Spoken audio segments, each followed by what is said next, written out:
Today we have discussed about analgesics. These are the drug used to get full relief from body pain. Body pain से relief पाने के लिए this type of drug are used. Narcotics क्या? This includes morphine, codeine, heroin, which are opium products. Regular doses cause addiction. Narcotics क्या है ना, this includes morphine हो गया कि कोडेन हो गया कि हीरोइन हो गया, विच आर ओपियम प्रोडक्ट्स. वो ओपियम का प्रोडक्ट्स है. रेगुलर उसका जो डोज है वो लेने से हमको एडिक्शन हो जाएगा. दे कॉज स्लीप और unconsciousness depending upon the doses से निर्भर करता है कि कैसा रहेगा, हमको स्लीप आएगा कि कॉन्शियसनेस लगेगा. तो ये डोजेस के ऊपर ज़्यादा डिपेंड करता है.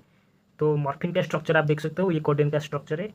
तो इसके बाद हम देखेंगे नॉन नार्कोटिक्स क्या है ना. Regular doses of this drugs don't cause any addiction. इसका जो नॉन नार्कोटिक्स है उसका जो रेगुलर डोजेस हम लेंगे तो इसका एडिक्शन नहीं होगा. ये नॉन नार्कोटिक्स है.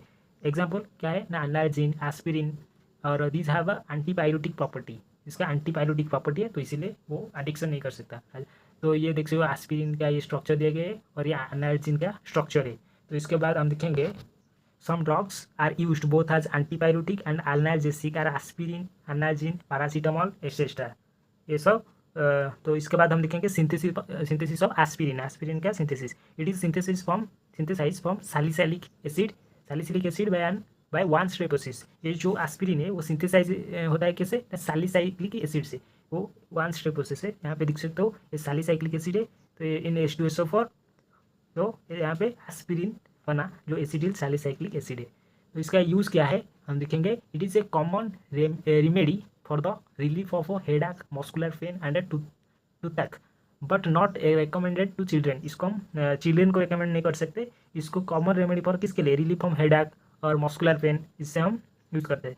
The toxic effect of aspirin therapy is a gastric irritation leading to ulcer.